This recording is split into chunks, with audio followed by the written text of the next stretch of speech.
Tether va sortir un documentaire à l'occasion de son 10e anniversaire. Alors quels seront les sujets abordés? On en parle dans un instant.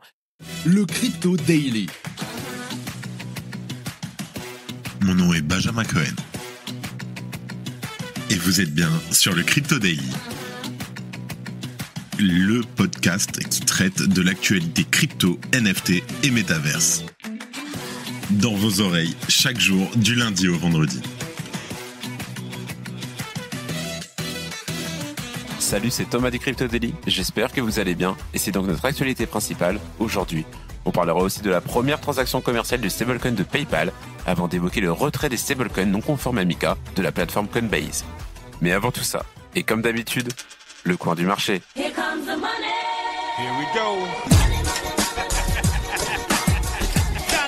Le marché reprend des couleurs en ce début de semaine. Le Bitcoin augmente de 2,5% pour un prix de 63 585 $. L'Ethereum gagne aussi 2,5% et se situe à un prix de 2480 $. Le BNB et le Sol augmentent respectivement de 2,5% et 4%. Le XRP gagne 2% et le Doge 4,4%. Et enfin, le Thon progresse de 2,3%, tandis que le Tron augmente légèrement de 0,7%. Tether va sortir un documentaire sur l'utilité de l'USDT. Tether a annoncé à l'occasion de son 10e anniversaire la sortie d'un documentaire sur l'USDT et son impact sur la lutte contre l'inflation. Dans sa bande-annonce, Tether présente des interviews d'utilisateurs qui ont bénéficié du stablecoin et qui tentent de lutter contre l'inflation. La bande-annonce montre des interviews en Turquie, au Brésil ou en Argentine, où les gens sont soumis à des taux d'inflation élevés. Le teaser tente de présenter l'USDT comme un outil que les gens utilisent de la même manière que le dollar américain, et une personne interrogée déclare d'ailleurs qu'au Brésil, Tether et l'USDT représentent 90% des transactions effectuées dans le pays au cours de la journée. Et c'est vrai qu'en 2023, l'adoption de l'USDT au Brésil a grimpé en flèche, représentant 80% de toutes les transactions crypto dans le pays. Pour rappel, les premiers jetons de Tether ont été lancés le 6 octobre 2014, et c'est la startup Realcoin qui a jeté les bases des opérations de l'entreprise avant qu'elle ne devienne ce qu'elle est aujourd'hui. Et si vous ne le savez pas, le principe de base de l'USDT est simple. Il s'agit d'un jeton qui représente des monnaies fiduciaires dans un rapport de 1 contre 1 et qui permet de transférer ses actifs dans le monde entier grâce à la technologie de la blockchain. Au départ, l'USDT a été construit et exploité à l'aide d'une plateforme omnilayer basée sur le protocole Bitcoin. Mais le stablecoin s'est rapidement étendu à de nombreuses autres blockchains, dont Ethereum, Tron et The Open Network. Et avec sa capitalisation boursière de 120 milliards de dollars, l'USDT reste le plus grand stablecoin en termes de capitalisation boursière. Cette valorisation fait également de cet actif la troisième crypto-monnaie la plus importante, après le Bitcoin et l'Ethereum. Dans un billet publié sur X, le PDG de Tether, Paolo Ardoino, a déclaré que l'entreprise était devenue un symbole de désintermédiation, de résilience et de stabilité. Le dirigeant a d'ailleurs déclaré que l'entreprise croyait en l'autonomisation des personnes, des communautés, des pays entiers. Et il a écrit ce qui suit, je cite. « Notre objectif a toujours été le dernier kilomètre. Les riches disposent déjà de dizaines de moyens pour effectuer des transactions et stocker leurs richesses, alors nous construisons une technologie financière pour les personnes laissées pour compte. » Paolo Ardoino a également déclaré que Tether apporte l'inclusion financière aux personnes dans les pays en développement qui n'ont pas de compte bancaire. Notons quand même que Tether est grandement critiqué ces derniers mois pour ses relations étroites avec les régulateurs américains. Bon, ce qui est sûr, c'est que ce documentaire devrait être intéressant à regarder. Vous voulez un exchange sécurisé et fiable sur le long terme? Découvrez Bitpanda, la plateforme européenne de référence et certifiée PSAN. Grâce à Bitpanda, investissez sereinement sur plus de 3000 actifs financiers numériques, dont plus de 400 crypto-monnaies.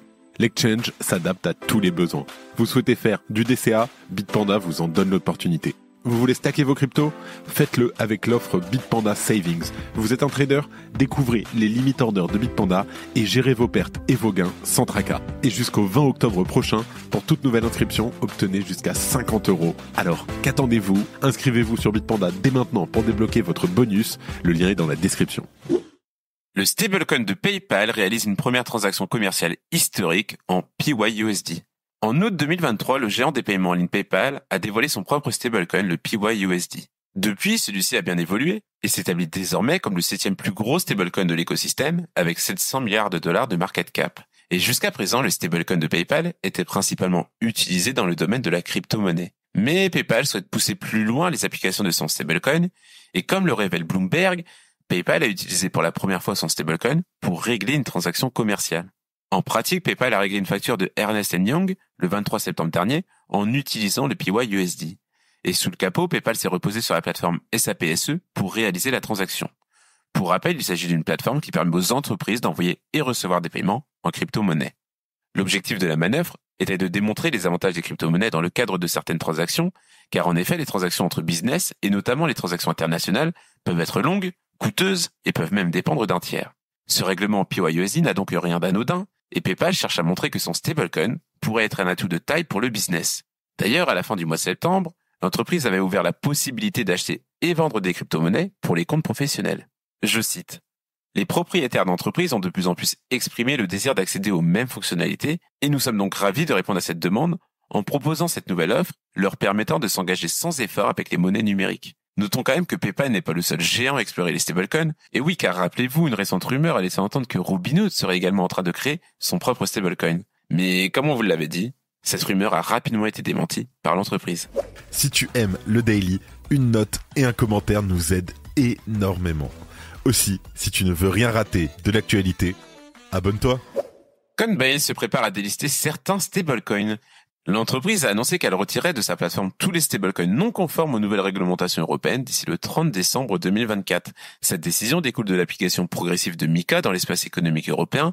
Et pour rappel, ce règlement impose des conditions strictes aux émetteurs de stablecoins souhaitant opérer sur le marché européen. Adoptée pour standardiser et sécuriser le marché des actifs numériques, la réglementation MiCA est partiellement entrée en vigueur au mois de juin dernier et sera pleinement appliquée d'ici janvier 2025. Mais depuis le 30 juin dernier, les émetteurs de stablecoins doivent détenir une licence de monnaie électronique dans un pays membre de l'UE pour que leurs produits soient autorisés à la vente. Et cette réglementation affecte donc directement des stablecoins majeurs comme l'USDT de Tether, le plus grand émetteur de stablecoins au monde.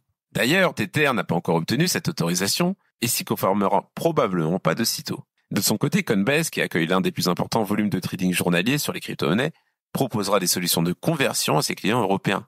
Ils pourront migrer vers des stablecoins conformes comme l'USDC et l'UERC. Et rappelons aussi que ces derniers sont tous deux émis par Circle, le géant américain, qui a lui obtenu sa licence de monnaie électronique dans l'UE, en même temps que l'entrée en application partielle de MiCA. Mais Coinbase n'est pas la seule plateforme à se préparer à ces nouvelles exigences, puisque des échanges de crypto-monnaies comme OKX, Bitstamp et Uphold ont déjà restreint l'accès aux stablecoins non conformes en prévision de la mise en œuvre complète de la législation.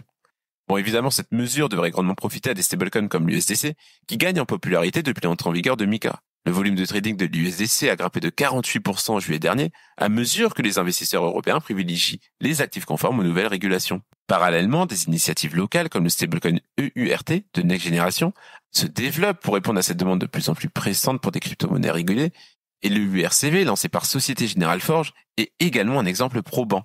En tout cas, le marché des stablecoins est en pleine effervescence, et c'est sûrement un bon point pour éviter la centralisation autour d'un seul et même acteur à long terme.